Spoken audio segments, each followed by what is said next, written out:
Good morning, everyone. Good morning. I hope you can all hear me, especially Mitzi. I can't believe today is October 15th, 10th month into 2017. 1 month ago, we're celebrating Thanksgiving. 2 months from now, we're celebrating Christmas and New Year's. But I would like to talk about what happened 3 months ago. Last July, our temple hosted the 13th year of the Youth Advocacy Committee, known as the YAC, 1-week session. This year's edition had 14 participants from the Western United States. The YAC session is patterned after the Tokudo program in Kyoto, Japan. Before we begin the session, there is an application process whereby each application is reviewed and approved by the ministers and the ministers' assistants from this temple. Qualifications that we look for are kids who get involved in many different ways with their churches.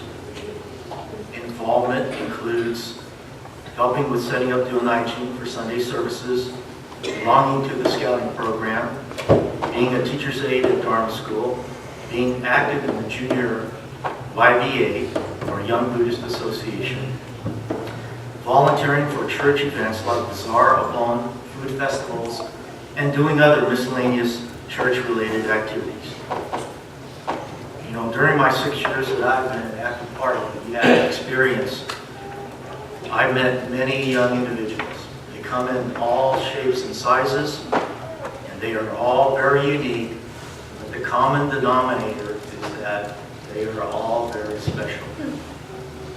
Part of the YAC experience involves the young participants writing an essay, which is to be submitted as part of the application process. And then when they are at the session, putting together and delivering a Dharma message at one of the several services performed during the week. I would like to share with you 2 of those messages. And I took the liberty to tweet both messages. Now, the first one is from an individual in Northern California, and that person attended YAC 12 last year. I was so moved by his message that I asked for his permission to repeat his message to all of you. And so with a little tweaking, here we go. The hardest thing about the Youth Advocacy Committee 12 reunion was saying goodbye to the friends who live great distances away from my home in Sacramento. When I got on the plane, I reluctantly acknowledged what was happening, leaving Seattle to fly home. Deep inside, something was really bothering me. Before I could address it, the airplane was rolling forward, accelerated down the runway, and then we soared into the air. Next to my seat were 2 oval windows. Looking through the back window, I could see slightly behind where the airplane had been, and through the front window, I could see where the airplane was going.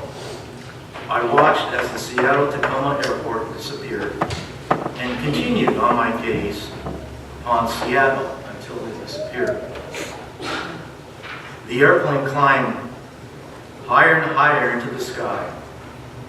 After piercing through the clouds, a looming snowy mountain came into view in the front window. I watched as the view of the mountain moved from the front window to the space between the 2 windows, and then reappearing in the rear window. And then I remembered what was bothering me. It was not the excitement of flying alone and returning to see my parents, nor was it the realization of traveling at incredible speeds in a metal tube thousands of feet in the air. I realized I was leaving my Dharma buddies in Seattle. Each minute in the airplane meant a further separation from them. The greater the distance, the sadder I had become. Deep down, I found out how truly I missed them. Another mountain came into view in the front window, and then it moved to the back window. As I was moping in my seat, I turned my head and looked through both windows simultaneously. The front window exposed the things that were to come, and the back window showed what the airplane had passed by. The blind spots in the windows represented what was happening at the moment. The back window represented the past. The blind spot represented the present, and the front window represented the future. In the present, we oftentimes are distracted by the past or future. As the mountain passed from the front window into the blind spot, I knew the mountain was still there, and at some point, it would come into view in the back window. Thinking back about my reunion, I realized how much I hurt inside when I had to let go of the people I grew to love and care for. I felt powerless and depressed. On that airplane, the thought hit me that I would be far away from my friends. Because of that realization, I now knew to really appreciate the time I had with them when we were together. And when we separate, we must let go.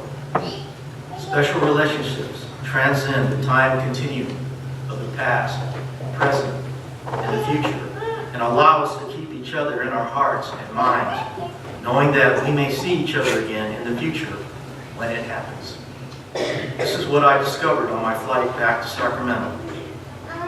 The Buddhist teaching of the middle path will forever be ingrained within me and help guide me as I now live my life.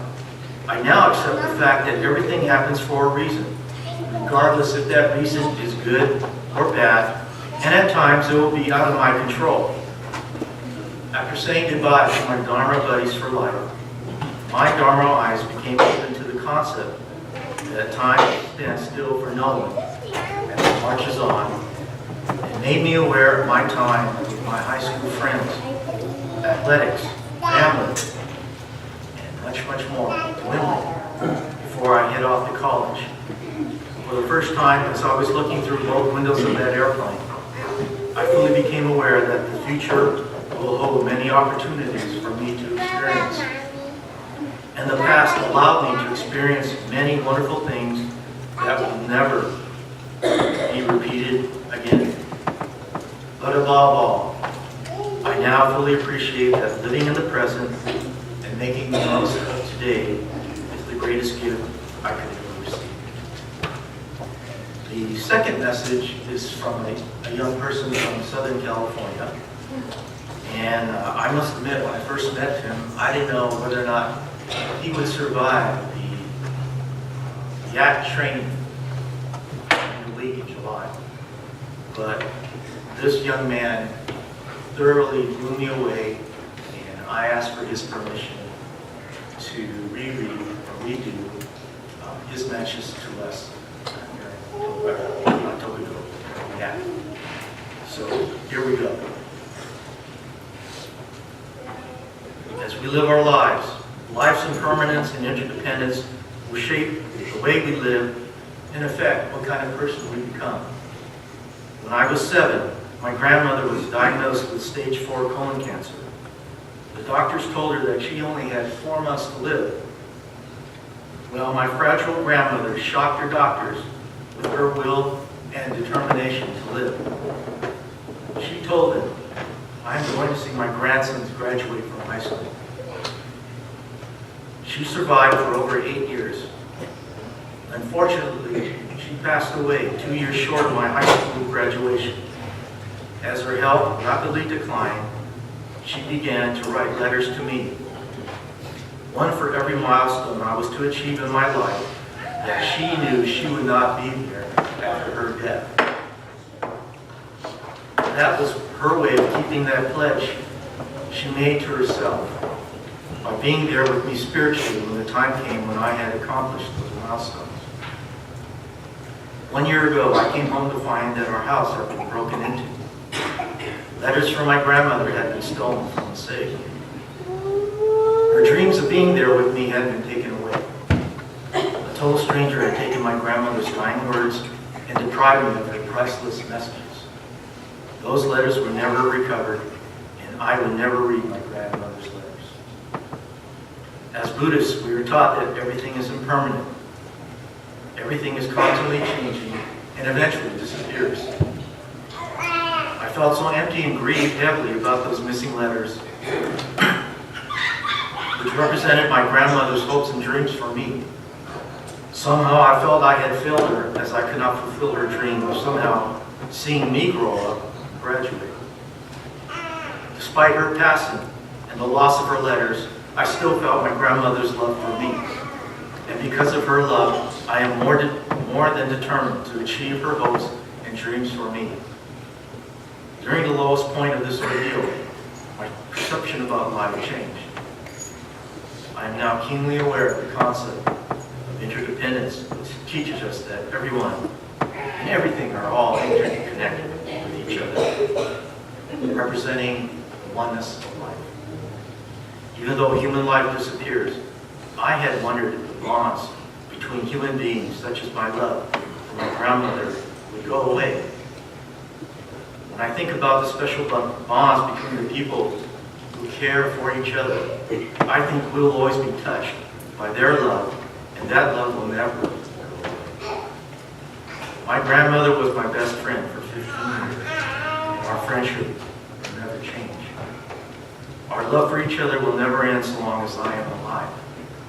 Our connection will never be severed, as my grandmother's strength and compassion will always be with me.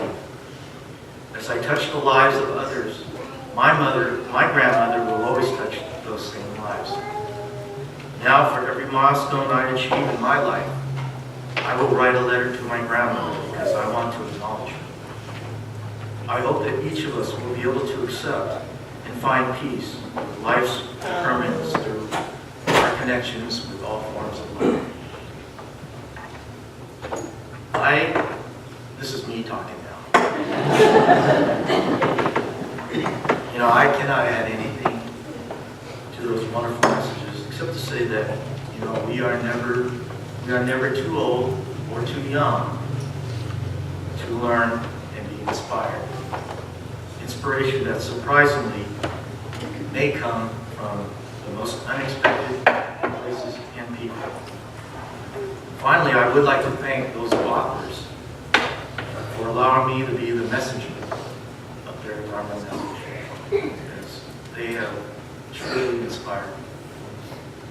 In closing, please join me in worship. Namo Amida Butsu. Namo Amida Butsu.